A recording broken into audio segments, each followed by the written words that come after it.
사도신경으로 우리의 신앙을 고백하시겠습니다. 전능하사 천지를 만드신 하나님 아버지를 내가 믿사오며 그 외아들 우리 주 예수 그리스도를 믿사오니 이는 성령으로 잉태하사 동정녀 마리아에게 나시고 본디오 빌라도에게 고난을 받으사 십자가에 못 박혀 죽으시고 장사한 지 사흘 만에 죽은 자 가운데에서 다시 살아나시며 하늘에 오르사 전능하신 하나님 우편에 앉아 계시다가 저리로서 산자와 죽은 자를 심판하러 오시리라. 성령을 믿사오며 거룩한 공회와 성도가 서로 교통하는 것과 죄를 사하여 주시는 것과 몸이 다시 사는 것과 영원히 사는 것을 믿사옵나이다. 아멘. 찬송가 204장 주의 말씀 듣고서 함께 찬송하겠습니다.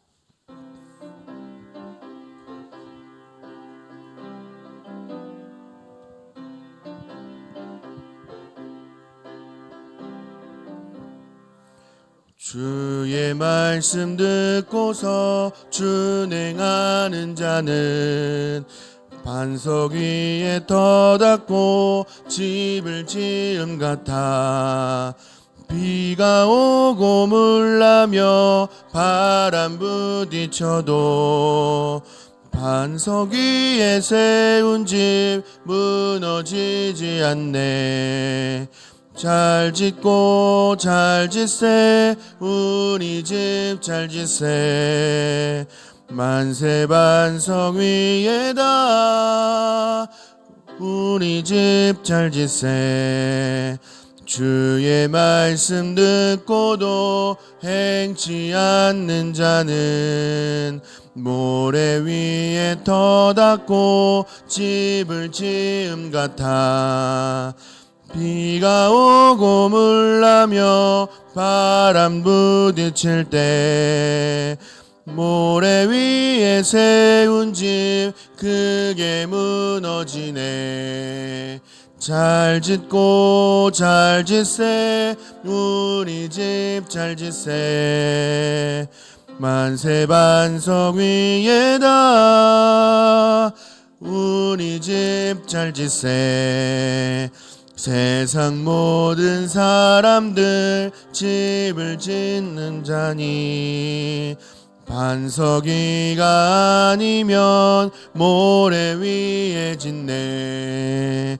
우리 구주 오셔서 지은 상을 줄 때 세운 공로 따라서 영영 상 벌 주리. 잘 짓고 잘 짓세 우리 집 잘 짓세 만세 반석 위에다 우리 집 잘 짓세. 아멘. 함께 보실 하나님의 말씀은 구약성경 예레미야서 48장 11절부터 25절까지의 말씀입니다. 제가 가진 성경으로 구약 1128면에 있는 구약성경 예레미야서 48장 11절부터 25절까지의 말씀입니다.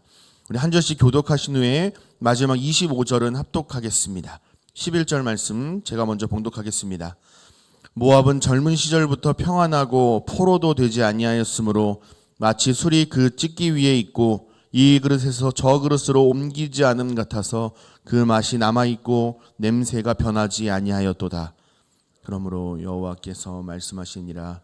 날이 이르리니 내가 술을 옮겨 담는 사람을 보낼 것이라. 그들이 기울여서 그 그릇을 비게 하고 그 병들을 부수리니 이스라엘 집이 베델을 의뢰함으로 수치를 당한 것 같이 모압이 그모스로 말미암아 수치를 당하리로다. 너희가 어찌하여 말하기를 우리는 용사요 능란한 전사라 하느냐. 만군의 여호와라 일컫는 왕께서 이와 같이 말하노라.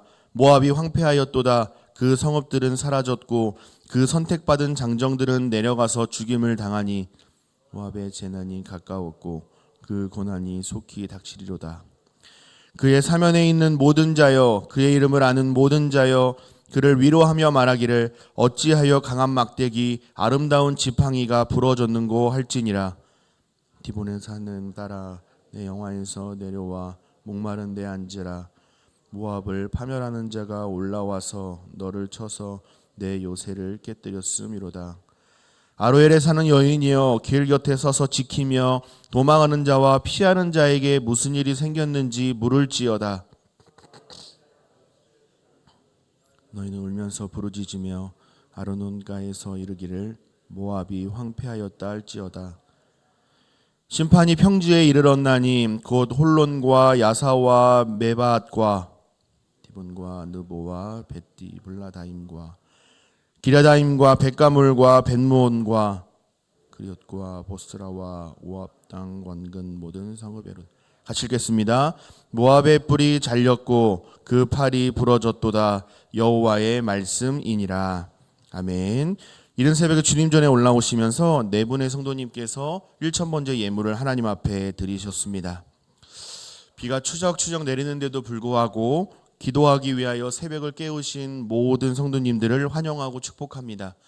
말씀으로 길을 찾고 기도로 답을 얻는 귀하고 복된 새벽 되시기를 간절히 소망합니다. 우리는 어제 블레셋과 모압에 대한 심판의 내용을 살펴보았습니다. 바벨론을 심판의 도구로 사용하셔서 이스라엘을 오랜 시간 괴롭혔던 이 블레셋과 그들이 이뤄온 업적과 보물을 의지했던 모압을 심판하십니다. 어제 이어서 오늘도 모압에 대한 선언을 담고 있는데 모압의 임박한 멸망의 내용을 기록을 하고 있습니다. 11절 말씀을 보시면 이렇게 되어 있습니다.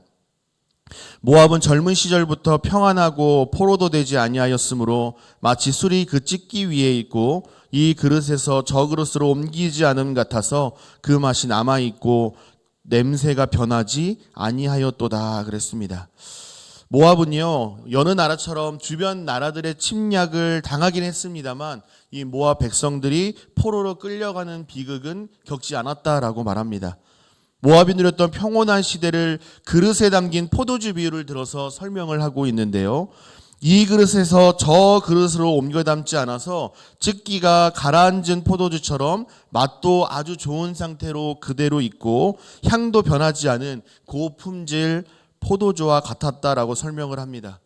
어려움을 겪지 않았던 것이 화근이 되어서 자만하고 교만하였고 그모스 신에 대한 긍지와 자부심을 느꼈습니다. 그러나 그모스 신이 무능한 우상이라는 사실이 드러나게 되는 것은 자멸하게 될 것이고요. 그들이 누리던 평안 또한 온데간데 없이 사라지게 될 것입니다. 가만 보면 우리의 삶도 비슷한 것 같습니다.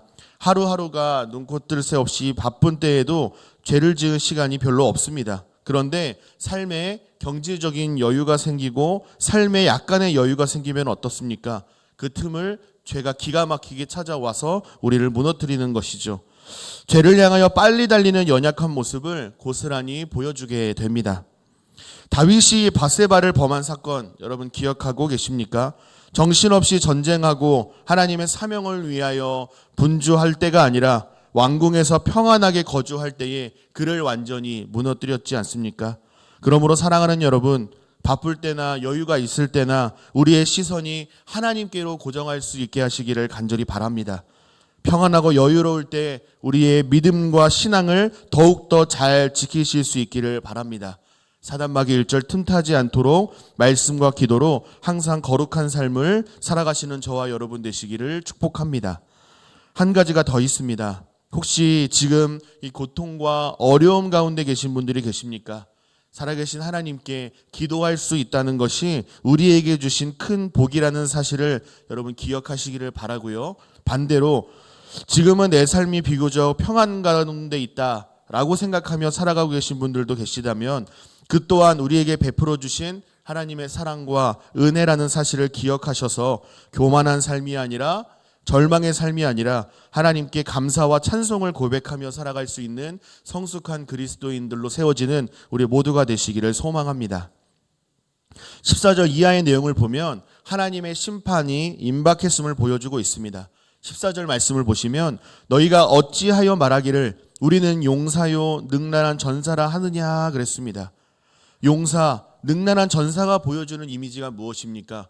용맹함과 전쟁 기술의 탁월함을 잘 보여줍니다. 15절에도 선택받은 장정들이라는 표현이 나오는데요. 용사 중에서도 고강도의 훈련을 받은 최정예 부대를 의미합니다. 하지만 옮겨 담는 자로 인하여서 죽임을 당하게 된다, 이렇게 말하고 있습니다. 다시 말해서 만군의 여호와 하나님의 심판이 지금 불가피하다라는 겁니다. 재난과 재앙이 임박했고 어느 누구도, 심지어 모압이 신뢰했던 그노스 신까지 감당할 수 없게 되었다라는 것을 잘 보여줍니다. 하나님의 심판은 모압을 황폐하게 할 것이라고 예고를 하고 있는 겁니다. 17절에서는요, 이러한 절망적인 상황에 서로를 위로하고 격려하고 있습니다. 강한 막대기, 아름다운 지팡이가 부러졌는고 할지니라 라고 말합니다. 막대기와 지팡이는요, 보호하심과 통치, 권력을 상징을 합니다.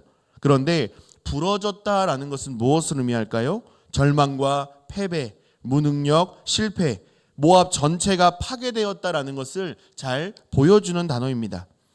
이러한 표현들이 계속 이어지고 있습니다. 18절에는 디본에 사는 딸아, 내 영화에서 내려와 메마른 데 앉아라.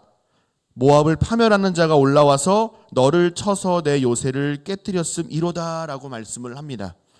메마른 데 앉으라라는 말은요, 목마름에 앉으라라는 표현인데요, 모압을 파멸하는 자, 곧 여호와 하나님의 심판이 임하니까 평안과 풍요로움을 누리던 모압이 목마르고 배고픈 이런 비참한 상황에 처하게 되었음을 말씀을 해주고 있는 겁니다.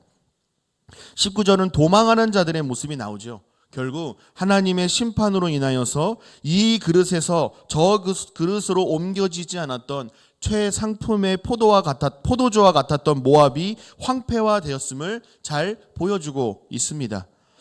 여러분, 모압의 파멸이 우리에게 가르쳐주는 것은 무엇입니까? 하나님이 아닌 다른 것을 의지하며 살아가는 자들의 비참한 최후를 잘 보여주고 있습니다. 25절 말씀을 보시기를 바랍니다. 25절 말씀을 보시면 모압의 뿔이 잘렸고 그 팔이 부러졌도다 라고 기록하고 있습니다. 여러분, 모압의 뿔이 스스로 잘리고 스스로 팔이 부러지는 것이 아닙니다. 자기 혼자 혀 깨물고 혼자 괴로워하고 있는 것이 아니라는 거죠. 모압을 무너뜨리는 자가 분명히 존재합니다. 그분이 누구십니까? 이 세상을 창조하시고 다스리시는 여호와 하나님이시라 분명하게 말씀하고 있습니다. 25절 끝부분에 어떻게 기록하고 있습니까? 모압의 뿔이 잘렸고 그 팔이 부러졌도다. 그 뒤에 어떻게 덧붙이고 있죠? 여호와의 말씀이니라. 누구의 말씀이요? 여호와 하나님의 말씀입니다. 나를 지켜줄 것 같고 나에게 유익을 줄 것 같은 이방신들이 지금 무기력하게 자빠져 있지 않습니까? 그들이 자부하고 자랑하던 것이 오히려 나를 올가매는 모양새가 되어버렸습니다. 출애굽기 14장에 홍해 도하 사건이 기록되어 있지요. 하나님의 은혜로 이스라엘 백성들은 마침내 출애굽을 하게 됩니다. 하지만 금방 문제를 만나게 되죠. 앞에는 홍해바다, 뒤에는 병거와 함께 애굽의 군대가 이스라엘을 추격합니다. 이런 상황 속에서 이스라엘 백성들은 모세의 리더십에 반기를 들죠. 애굽에서 죽을 데가 없어서, 무덤이 없어서 우리를 여기 광야에서 죽게 만드느냐라고 그들의 리더십을 반기를 듭니다. 하지만 홍해 도하의 사건은 결과가 어떻게 끝이 납니까? 애굽 군대가 의지하고 신뢰했던 병거가 바다 한 군데에서 몰살당하지 않습니까? 하나님이 아닌 병거를 의지했던 다른 어떤 것을 신뢰했던 자들의 비참한 최후를 잘 보여주고 있습니다. 사랑하는 제2가족 여러분, 여러분의 신뢰의 대상은 누구십니까? 여러분은 무엇을 의지하며 살아가고 계십니까? 하나님이 아닌 다른 것은 우상에 불과합니다. 우상은요, 뿔 달고 나온 악마 같은 것이 아니라 하나님보다 더 가치 있게 여기는 것, 하나님보다 더 의지하는 것, 하나님보다 더 마음을 두고 사랑하는 것, 이것을 우상이라 말합니다. 분명한 것은요, 우상은 우리를 지켜줄 수 없다라는 데 있습니다. 믿는 도끼에 발등 찍힌다라는 말이 있듯이 우상이 우리를 배신하고 우상처럼 자멸하는 날이 분명히 온다라는 사실을 기억하시고 하나님을 신뢰하는 저와 여러분 되시기를 간절히 소망합니다. 우리의 소망과 신뢰는 오직 살아계신 하나님께 있음을 기억하시고 온 우주 만물을 창조하시고 다스리시고 섭리하시는 하나님께 모든 것을 내어 맡기실 수 있는 저와 여러분 되시기를 소망합니다. 그리하여서 진정한 믿음의 용사요, 능란한 영적인 군사요, 선택받은 하나님 나라의 백성으로서 부름받은 자답게 이 땅 가운데에서 믿음으로 승리하며 살아가는 은혜와 복이 함께 하시기를 예수님의 이름으로 간절히 소망하고 축복합니다. 기도하겠습니다. 사랑의 아버지 하나님, 은혜와 사랑을 감사드립니다. 이 새벽에 주의 말씀 주시고 말씀 붙들고 기도할 수 있는 은혜를 베풀어 주심에 감사를 드립니다. 우리는 지난 시간에 이어서 하나님을 의지하지 아니하고 자기 자신과 우상을 믿고 섬겼던 자들의 비참한 최후를 살펴보았습니다. 그냥 웃고 넘길 이야기가 아니라 우리도 하나님이 아닌 다른 것을 믿고 의지하며 살아갈 때에 우리에게도 일어날 수 있는 일이라는 사실을 기억하며 살아가게 하시고, 이 세상에 나를 온전히 지켜줄 수 있는 분은 오직 살아계신 여호와 하나님밖에 없음을 기억하며 살아가는 우리 모든 제2 가족들이 되게 하여 주옵소서.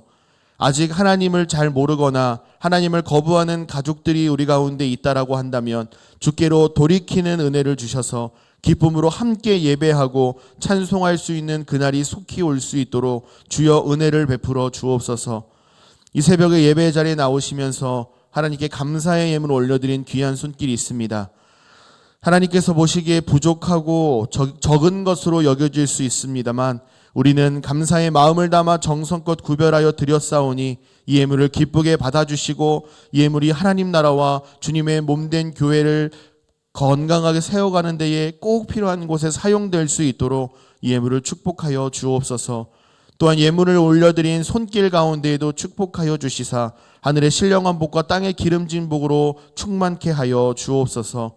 인도네시아 자카르타 단기 선교팀의 선교 일정이 계속 진행되고 있습니다. 안전과 일기, 사역을 온전히 주관하시사 한 영혼이 주께로 돌아오는 놀라운 역사를 보고 경험할 수 있도록 우리 단기 선교팀을 사용하여 주시고 은혜를 베풀어 주옵소서. 무더운 날씨 중에 건강 상하지 않도록 우리 모든 제2 가족들을 지켜 보호하여 주시고 원치 않은 질병과 어려움으로 힘겨워하는 성도님들에게 회복의 은혜를 허락하여 주옵소서. 기도를 마치고 돌아가는 그 발걸음도 하나님께서 함께하여 주시고 오늘 하루도 주님과 동행하며 넉넉히 승리하는 삶 살아갈 수 있도록 주여 우리를 붙잡아 주시고 인도하여 주옵소서. 그렇게 행하실 우리 주님을 기대하고 찬송하오며 우리 주 예수 그리스도의 이름으로 감사하며 기도하옵나이다. 아멘. 하늘에 계신 우리 아버지여, 이름이 거룩히 여김을 받으시오며 나라 임하옵시며 뜻이 하늘에서 이룬 것 같이 땅에서도 이루어지이다. 오늘날 우리에게 일용할 양식을 주옵시고 우리가 우리에게 죄 지은 자를 사하여 준 것 같이 우리 죄를 사하여 주옵시고 우리를 시험에 들게 하지 마옵시고 다만 악에서 구하옵소서. 대개 나라와 권세와 영광이 아버지께 영원히 있사옵나이다. 아멘. 이 시간 금주의 기도 제목으로 합심하여 기도하겠습니다. 인도네시아 단기 선교팀 가운데에 예수님의 사랑과 복음을 잘 전하고 건강과 안전을 지켜 주옵소서. 함께 기도해 주시고 고등부 수련회를 통해 학생들이 하나님을 깊이 만나고 은혜를 풍성하게 경험케 하옵소서. 무더위 속에서 성도님들의 건강과 삶 그리고 믿음을 지켜 주옵소서라고 먼저 금주의 기도 제목을 위해 기도하신 후에 각자 개인 기도를 충분히 하시고 자유롭게 귀가하시기를 바랍니다. 기도하겠습니다.